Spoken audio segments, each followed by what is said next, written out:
Nabi-nya sama, Al-Qurannya sama. Lalu kenapa kamu nyinyir banget mulutmu mengatakan itu syiah sesatlah, ini sesatlah, ini aja kan dewasa-dewasa, gitu kan? Nah, oke, bisa ditangkap ya. At-tajwid. Tajwid itu dari Jawa, dari Jawa itu bagus artinya. Artinya at-tajwid bacaan yang bagus. Jadi at-tajwid itu adalah mukamilun, sempurna. Ini kalau misalkan diartikan ini tajwid itu bagus. Dirangkai saja deh. Artinya ini sempurna, sempurna min ghairi takalludi, dengan tanpa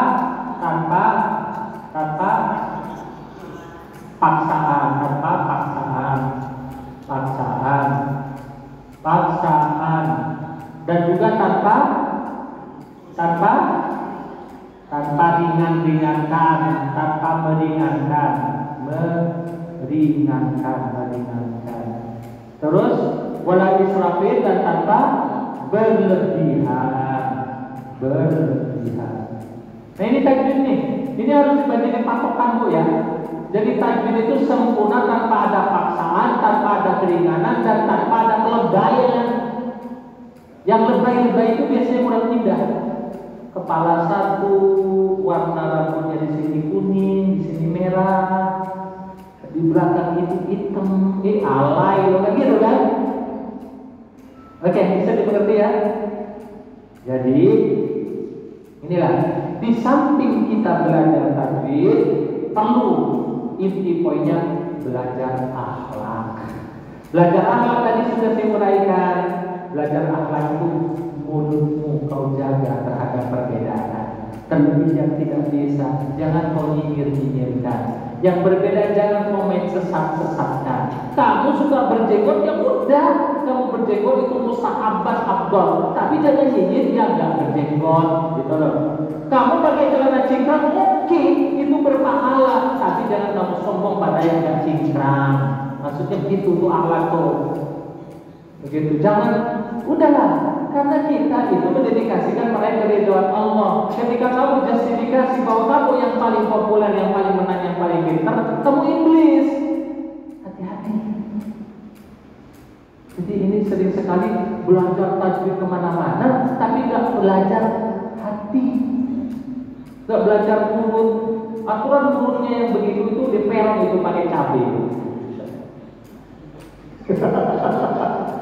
Itu mulutnya lemes banget ya, sehingga menyasar orang yasinan salah, gitu kan, orang tahlilan salah, maulidan salah, isra mi'raj salah, apa salah semua jadinya. Yang bener lu aja kan, ya udah borong aja tuh surga lu. Ini gede kan ketika. Makanya kita ketika kita belajar begini, belajar yang luas. Ketika Bapak Ibu mengkaji fikih, jangan fikih syafi'i saja. Belajar. Ada namanya kitab, namanya Minhaji. Dari kitab itu, kitab yang menyebut fikih adalah kitabnya Fiqhul Minhaji. Nah, Fiqhul Minhaji ini cukup Bapak belajar kitab 3 jilid begini, dan itu semuanya dibahas. Menurut Maliki begini, menurut Syafi'i begini, menurut Hambali begini, gitu. Sehingga kita itu hanya sekedar cara yang kita sembah tetap Allah Subhanahu wa taala. Nah, seusia kita, seusia kita udah gak mungkin kita belajar yang macam-macam kan? Ya udah, apa adanya yang ibu konsumsi dari kecil praktekkan, sambil ngerem diri, gak usah banyak menyalahkan. Rem tuh mulutnya, karena kita udah gak bisa mungkin belajar, terbatas waktu kan. Kita sudah setua ini, gak mungkin kita buka belajar referensi ilmiah dulu, alam dulu, gak mungkin kan? Ya udah, apa adanya itu saja yang kita terima dari semenjak kecil dari ayah ibu bapak kita. Ya udah, realisasikan dan gak usah nyalahin. Itu yang menyalahkan itulah. Gak usah menjadi orang lain. Kalau misalkan kita sekarang ini di NU, gak usah setelah tua ingin menjadi Muhammadiyah, gak penting itu. Kalau yang memang sudah Muhammadiyah, gak usah berubah menjadi NU, kan? Kalau yang dari kecil itu dari Padang biasanya madhab Maliki, setelah dijawab, gak usah melebur menjadi Syafi'i, repot, habis waktu. Realisasikan aja madhab Malikinya, realisasikan aja madhab Hambalinya, realisasikan madhab Syafi'inya, udah selesai gitu.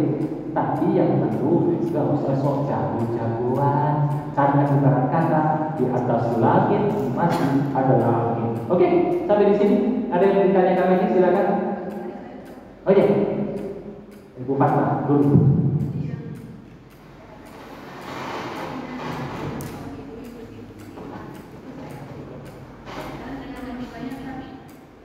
Ya, silakan.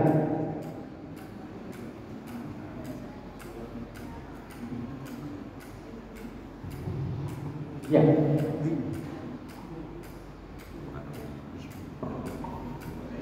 Assalamualaikum warahmatullahi wabarakatuh.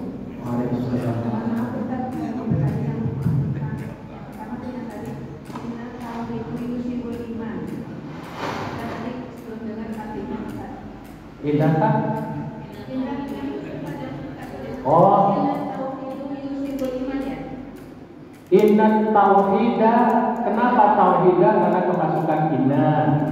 Yang ditanyakan Inna tauhida yujibul iman. Sesungguhnya tauhid itu mewajibkan adanya keimanan.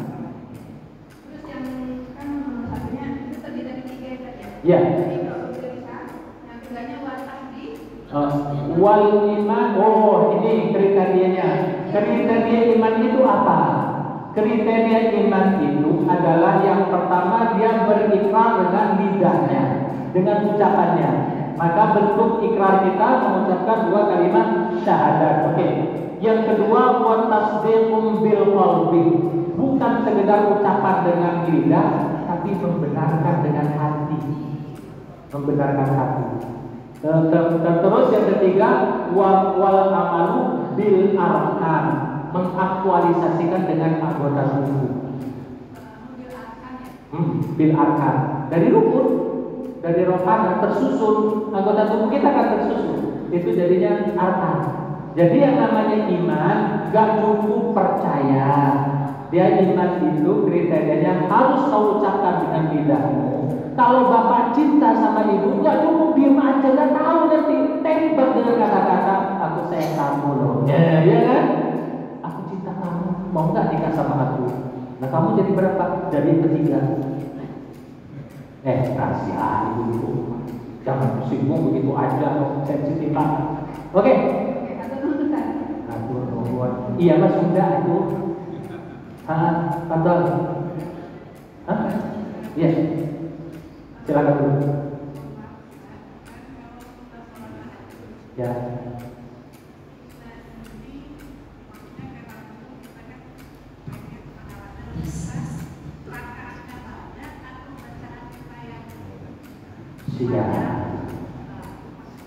Siap. Kalau misalkan kita sholat tahajud, pilihannya apakah rokaatnya yang banyak atau rokaat yang sedikit tapi yang diresapi. Iya. Artinya ketika kita sholat, mana yang lebih utama? Bacaannya panjang atau bacaannya yang pendek gitu.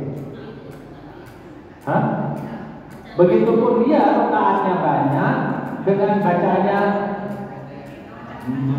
Jadi artinya rokaat banyak tapi surat pendek, terus rokaat sedikit bacanya panjang gitu ya. Mana yang lebih utama? Jawaban saya tidak kedua-duanya. Yang paling utama, kamu asyik dengan sholatmu, kamu nikmati sholatmu. Biar kamu 2 rakaat, tapi kamu betul-betul merasa ngobrol sama Tuhan. Lalu Allahmu itu masuk ke dalam relung hatimu. Biar 2 rakaat lebih bagus dari 1000 rakaat, tapi ngawur rasanya. Ya jelas. Itu. Jadi sholat itu kenikmatan rohani, sholat itu kebahagiaan. Sholat kamu 12 rakaat tapi kamu tersiksa, apa gunanya? Tapi ketika sholat 2 rakaat kamu nikmati itu sebagai sajian rohani, itu yang paling utama. Jadi jangan maksa ketika sholat baca surat Al-Baqarah di samping gak hafal blepot. Ya udah baca yang kamu nikmati. Bisa kamu baca Qul huwallahu ahad, nikmat, gemetar seluruh tubuh, masuk ke dalam hati, itu yang utama. Ya. Jadi gak usah maksa 20 rakaat, 1000 rakaat. Oh ini Ustaz, katanya ulama ini sholatnya 3000 rakaat malam katanya. Itu hanya sebatas kisah. Bagaimana dia akan melaksanakan rakaat 1000 kali coba ke dalam kenyataan. Itu banyak kisah-kisah fiktif yang mengagung-agungkan dunia. Padahal sholat itu adalah cengkrama dia kepada Allah, cengkrama saya, hadapan saya. Kan kita berkata, ini wajahku, sesungguhnya aku menghadapkan mukaku, wajahiyya lillahi, terhadap yang menciptakan langit dan bumi. Itu cluenya, intinya. Ketika kita sholat betul-betul berhadapan dengan Allah, nikmat kepada Allah. 2 rakaat lebih utama daripada 1000 rakaat pakai surat Yasin tapi ngawur ngeblank rasanya. Allahu Akbar, ya 1000 saya di mana ya? Nah, coba. Kan bisa begitu kan? Jadi paling utama bagi saya yang kamu paling nikmati. Maka sudah tidak perlu panjang-panjang 2 rakaat tapi nikmat betul, merasa dielus sama kasih sayang Allah, merasa tangan rahmat Allah menyeluruh ke dalam tubuh kita, betul-betul membasuh dan mengelus-elus seluruh tubuh kita. Itu yang paling utama. Itulah yang namanya khusyuk. Jadi jangan kerja sholat banyak, tapi kerjalah belajar sholat khusyuk. Begitupun wiridhan, gak perlu baca Qul huwallahu ahad 3000 kali. Niscaya kamu kaya belum tentu sedeng dia. Ya kan? Iya, gak usah 3000 kali, 40.000 kali. Bacalah surat Waqiah sampai asar 41 kali. Saya pernah perhatikan itu. Gak kaya-kaya bu. 1 tahun saya terikat itu. Dulu waktu saya masih muda. Kenapa? Karena ketika baca surat Waqiah habis sholat asar sampai mau maghrib itu saya mendawamkan sholat Waqiah sampai 41 kali. Itu sekitar 2 jam. Pada kenyataannya gak kaya-kaya. Nah, caranya baca Al-Quran, sholat itu ibadah kita kepada Allah. Nikmati bacaanmu, berurai air matamu, bergetar hatimu, biar kamu baca 1 makna, tapi itu yang berefek pada kehidupan. Itu yang paling utama daripada kamu baca banyak tapi ngawur. Ya, jadi sholat jangan dipaksa. Ibu 1 malam puanya 2 rakaat, nikmat, ya udah 2 rakaat. Pingin nambahi besok 4 rakaat, silakan. Pingin nambahi lagi, terus timbul takbar, timbul capek. Udah deh capek banget, aku satunya 2 rakaat, afdal 2 rakaat. Oke, ibu lagi ya.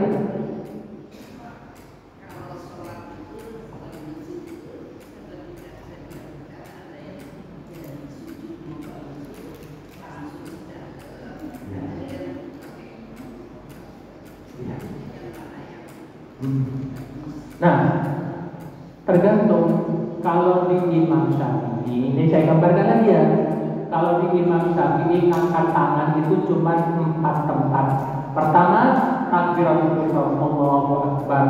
1. Kedua, ketika mau rukuk, Allahu Akbar. Oke?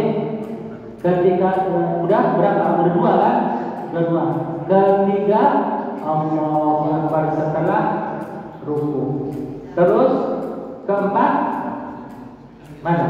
Setelah sujud awal dari sholat dari Allah tahiyat.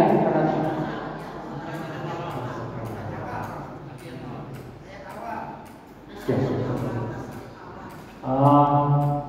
Kalau misalkan di dalam mazhab yang lain seperti Ja'fari, itu setiap gerakan angkat tangan. Maka dari sini gak usah nyala-nyalain tangan. Bahkan ketika mau tasyahud, mazhab Ja'fari angkat tangan 3 kali. Allahu Akbar, Allahu Akbar, Allahu Akbar. Ya, kemudian Baik, coba diulangi. Pokoknya di dalam mazhab Syafi'i itu ketika katakan ada 4 tempat. Pertama, Allahu Akbar ketika takbiratul ihram. Kedua, mau rukuk. 2, bangun dari rukuk. I'tidal. Terus yang bangun dari tahiyat awal ya. Iya, bangun dari tahiyat awal. Itu dia di mazhab Syafi'i. Kalau Anda menemukan nanti orang yang setiap gerakan ngangkat tangan, gak apa-apa. Itu ada mazhabnya. Bahkan mazhab Ja'fari itu ketika tak mau tahiyat awal itu dia angkat tangan, duduk. Allahu Akbar, Allahu Akbar, Allahu Akbar. Jangan kamu sesat ini. Dia mengangkat tangan mengagungkan Tuhan. Kalau kamu sesatkan Allah menyesatkan gimana? Ini perbedaan fikih. Remeh sebetulnya kalau kita mau dewasa. Remeh, gak usah salah menyalahkan. Kenapa? Yang gak sholat aja gak mau kamu salah. Kalau yang sholat kamu salahkan, habisan kerjaan apa? Gitu. Jadi dewasa lah menyikapi perbedaan ini. Adapun kita komitmen di mazhab Syafi'i, ya udah laksanakan, nikmati sholatmu. Jangan misalkan, ya kan bilang sholat berjamaah. Kalau mazhab Hambali ya kan. Akhirnya timbul anekdot. Pak Ustaz, saya sholat jamaah ke masjid itu mau mengerjakan sholat mencari teman Ustaz, bukan mencari jari kaki orang. Berarti, nah itu kan harus rapat-rapat akhirnya bersentuhan kaki-kaki itu. Sebagian teman kita nggak terbiasa ketika disentuh itu menarik diri. Lalu kamu kejar terus, narik diri kamu kejar terus. Itu kejar-kejaran cari jari kaki itu, bukan cari Tuhan. Gitu loh. Jadi nggak usah. Ya kalau dia menarik diri, ya udah tenang aja gitu loh. Katanya ketika ada wilayah maka setan di situ. Nah, di selangkanganmu itu wilayah. Berarti setannya di selangkanganmu. Makanya ini soalnya kan sering begitu Pak ya. Bahkan sering berantem gara-gara diinjek jarinya. Begitu. Sering dia, saya sholat di majlis silaturahim, jadi kaki saya tidak sholat lagi. Yang dosa siapa? Yang ngejar jari. Kita itu mengejar dari Allah, bukan mengejar jari. Iya. Tidak memang. Ya, seperti orang di sini ada yang nikah gitu lah. Yang nikah alhamdulillah pakai nikah berapa? Tapi jangan jahil kepada yang nikah. Yang nikah juga jangan jahil. Nah, macam kan nikah kan bagian syariat Islam. Nikah itu budaya Arab, tapi diakomodir dalam Islam karena lebih safety, lebih mendukung orang, maka realisasikan gitu. Contohnya, ketika orang tawaf wajib nikahnya harus dibuka. Ketika kamu tutupi pakai nikah, tawafmu gak sah. Berarti nikah bukan syariat. Tapi bagi orang yang terbiasa nikah, merasa nyaman, afdol. Tapi jangan cari menyalah-nyalahin kan. Ini kadang-kadang orang menyalah-nyalahin. Kan bahkan di kisah nyata ada orang gak kenal orang pakai nikah, mampir di warung bakso. Betulan itu orang. Tenang dulu, jangan kita belajar. Saya ingin tahu cara makan orang pakai nikah. Nah, coba yang begini. Coba orang pakai nikah makan bakso gimana? Jadi singkat nikahnya baru makan bakso gitu. Nah itu dilucu-lucuin coba. Ini agak boleh begitu ya. Saling melecehkan, membuli itu nggak boleh. Pokoknya itu jadilah seperti biasa, dedikasikan mungkin beribadah kepada Allah. Yang pakai peci, ya udah tuh pakai peci, nggak harus kok pakai peci juga. Di kalangan aktivis PKS di Hutan Kayu, orang khutbah Jumat pakai celana, pakai lengan pendek, nggak pakai peci, jadi dia khutbah bagus juga khutbahnya, gitu. Jadi bukan ukuran aksesoris untuk keislaman, itu sekedar budaya. Kamu pakai peci, gak usah ngomongin yang gak pakai peci. Tapi kalau misalnya masjid punya kebijakan, saya pernah di masjid operasi, sekarang kan pergantian, saya mendapatkan jadwal di sana itu sudah dari 6 tahun yang lalu. Itu panitianya, Pak Ustadz, mohon maaf, dikondisikan ya Pak Ustadz, di sini MC dan bilannya pakai jubah, mohon disesuaikan ya Pak Ustadz. Oh ya, oke, disediakan juga di dalam. Pas saya pakai Pak, ternyata jubahnya 3 meter. Wih, gede banget, dari Saudi langsung jubahnya. Pak, mohon maaf, ini nggak cocok bagi saya. Jadi saya kalau naik mimbar jadi kuntilanak ini kayak begitu. Maka ya udah pakai aja Pak Ustadz. Kebetulan saya biasa pakai gamis kalau Jumat. Ya udah cukup pakai gamis gitu. Itu kebijakan lokal masjid itu. Tapi jangan mengukur nilai orang dengan jubahnya, dengan gamisnya. Itu ya. Ada inti poin yang memang harus kita bahas, yaitu kembali lagi kepada adab budi pekerti. Baik, ada lagi? Sudah jam 11? Oke, sebagai akhiran yuk kita baca Fatihah bareng-bareng gantian sambil dibenarin. Al-Fatihah hafal semua. Baik, saya tutup. A'udzu billahi minasy syaithanir rajim. Coba semuanya.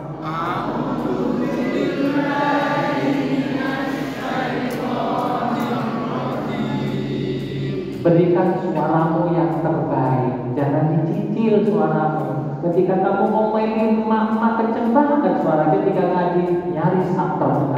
Pakai suara yang maksimal. Oh ya, sekali lagi.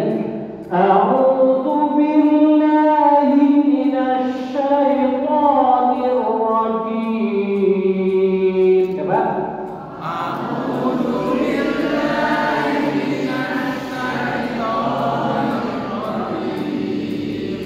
Bismillahirrahmanirrahim. Bismillahirrahmanirrahim. Alhamdulillahi Rabbil alamin. Alhamdulillahi Rabbil alamin.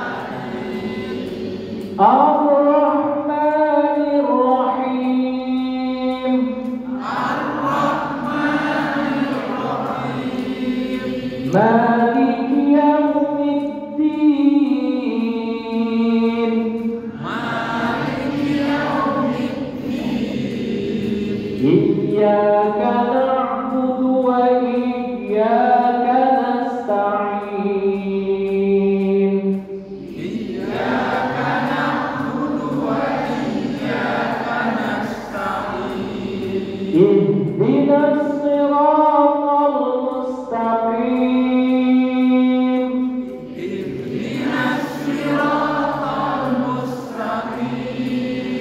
صراط الذين أنعمت عليهم. صراط الذين أنعمت عليهم غير المغضوب عليهم ولا الضالين.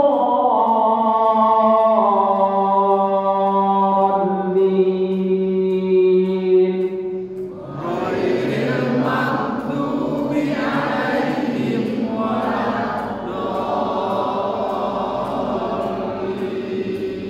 ya, disunahkan dalam riwayat hadis setelah waladhdallin mengucapkan amin. Tapi di dalam Al-Quran amin ini tidak ditulis, tidak ada tertulis. Nah, ini patut menjadi renungan. Bismillah ditulis di dalam Al-Quran. Kenapa kamu tidak baca? Amin tidak ditulis. Kenapa kamu baca? Ya udah, pemahaman diri sendiri itu bagaimana? Kalau saya baca bismillah. Adapun amin kadang kala saya nggak baca amin. Diam aja. Emang nggak tahu ketika saya nggak ucapin amin. Kenapa? Karena amin tidak ditulis di dalam Al-Quran. Sementara bismillah ditulis dalam Al-Quran. Lalu kalau tidak dibaca, untuk apa ditulis? Subhanallah wa bihamdihi, asyhadu an la ilaha illa anta, astaghfiruka wa atubu ilaik. Wassalamualaikum warahmatullahi wabarakatuh. Waalaikumsalam. Allah ya. Kalau kita mau baca satu persatu habis waktunya. Yang penting tadi jaga adab. Karena di berapa guna. Alhamdulillah, pada hari ini telah selesai. Jazakumullah khairan kepada Ustaz Alfan Sunardi dan beserta istri yang telah hadir dan telah memberikan ilmunya. Semoga ilmunya bermanfaat untuk kita dan tentunya dapat mempraktekannya sehari-hari. Kemudian saya terima kasih kepada ibu-ibu yang telah hadir, bapak-bapak juga yang telah hadir pada hari ini, juga yang telah menginfakkan baik melalui transfer ataupun di kotak amal. Semoga amal baiknya Allah Subhanahu wa taala dan berkat dan datang kebaikan itu. Sebelum terakhir, mari kita sama-sama berfoto bersama. Terima kasih ya ibu, bapak-bapak juga ada Pak Nana. Siapa yang belum kenal dengan Pak Nana? Pak Nana itu tidak pernah bertransfer nasib terakhir, tidak pernah baca. Kemudian para jemaah juga tidak pernah baca, tapi beliau rajin, saudari, aktif. Yang mana orang